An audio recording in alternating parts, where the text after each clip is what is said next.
What I've been involved in recently has been the development of a solution. The solution, and it's the only shot you've got, is a four-power agreement, prospectively. If an initiative is made, this includes the United States, Russia, China, India, and other countries. If an alliance of these four and other countries occurs, that is sufficient power to bring down the present world system and at the same time institute a new one. There are now negotiations going on, supplementing what has already been agreed to by Russia and China, with India. There is a potentiality of the United States, because if the United States, which is in a disastrous condition, which has a vast debt to China and other countries because of the mismanagement of this place, if we cooperate with Russia, China, and India, which is a great part of the population of this planet, and include other nations of Asia, such as Korea, China, Mongolia, and others, which are eager to cooperate in such a venture. And if you take into account a Pakistan, which is totally unstable, and rendered unstable by what's going on in Afghanistan and other parts of that region, and the fact that India is aware that the very existence of India depends upon the security of Pakistan in dealing with this problem which the British are trying to build up in Afghanistan and elsewhere. You find that nations, out of desperation and awareness of their threats and awareness of their interests, are beginning to move in a direction toward collaboration in changing this system. If the United States comes to its senses, and it's up to Americans here to a large degree. Americans have got to stand up on their hind legs, but we're not waiting for a trigger event which says we either have a depression or we don't have a depression. We already have a depression. And whatever happens on whatever date, this system is doomed under its present policies. There's nothing that can save the United States under its present policies now. That is foregone. There's nothing waiting the American people out there except doom right now. We could reverse that. And how will we do that? Simple. Use our Constitution. What do? We go back to Glass-Steagall. We say that all commercial banks, which are commercial banks, or which used to be commercial banks, will now be put through bankruptcy reorganization of the type that Franklin Roosevelt specified back in 1933. That would mean that we would look at all the accounts in these banks, and those that conform to a Glass-Steagall standard will be protected under bankruptcy protection by the U.S. government. Those parts which do not conform to a Glass-Steagall standard are gone. Look, no more money. It's gone. These banks are gone. This system is gone. We now have a shrunken financial system. Many billions, even trillions of dollars have been wiped off the books in a great bankruptcy reorganization, which does have certain similarities to what happened in Weimar Germany in November, December of 1923. Suddenly, all the worthless paper was gone, except they didn't have a good system to handle it. We do. Our system. Under those conditions, we can then use our federal system to create new credit to rebuild an economy. But it means wiping out most of the loose money people who have control of our financial system today. We're talking about tens of trillions of dollars being wiped off the books. That's the price that has to be paid if we're going to get an economy that can survive. That's where we stand. That's what has to happen. If we have the guts to put the system to a bankruptcy reorganization, this nation can survive. It will survive on the condition that we make an alliance to break the power of the British Empire and the British interests internationally.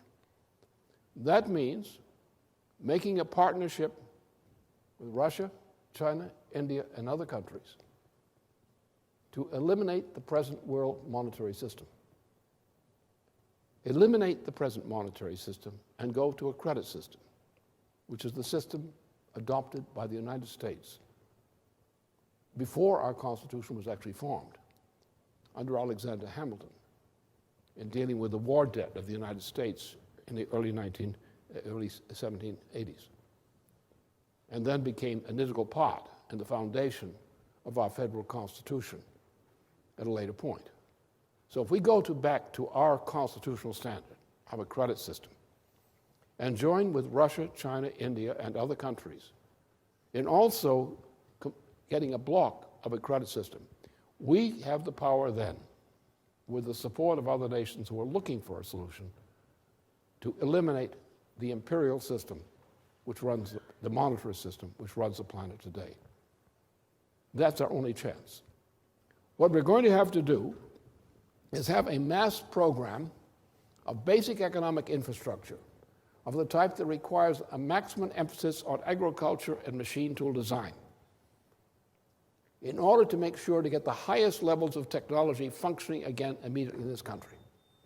We've got to get to a full employment program, which is not a make-work employment program, but a one of infrastructure which is actually building the skills and productive powers of the nation. We're going to have to cooperate among nations to enhance this capability. We're going to have a 1.5% to 2% basic interest rate for these kinds of projects, which will be authorized by the federal government.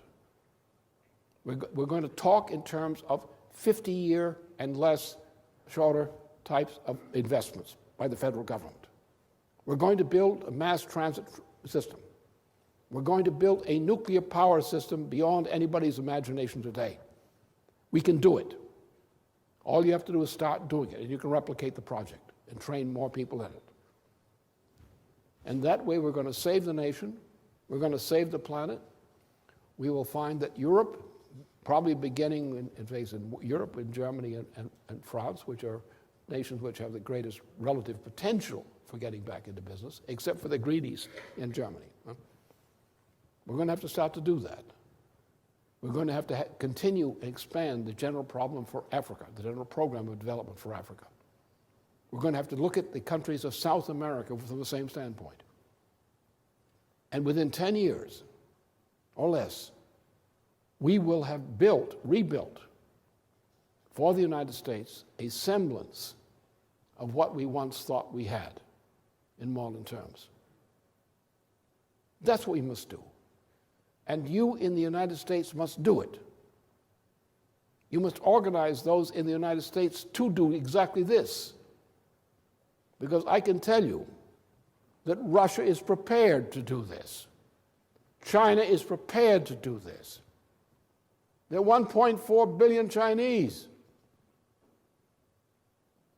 That's important. There are over 1 billion Indians. They're important. Russia commands one of the greatest raw materials potentials of the planet in the Arctic region. We have in North America, we have in Canada, in Alaska, we have a similar potential for development in the Arctic regions and subarctic regions. We can make a revolution on this planet rapidly, within 10 years, easily.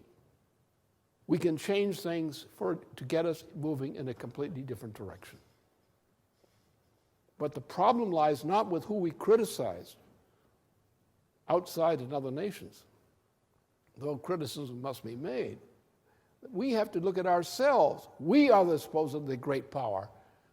We are the nation which inspired modern society.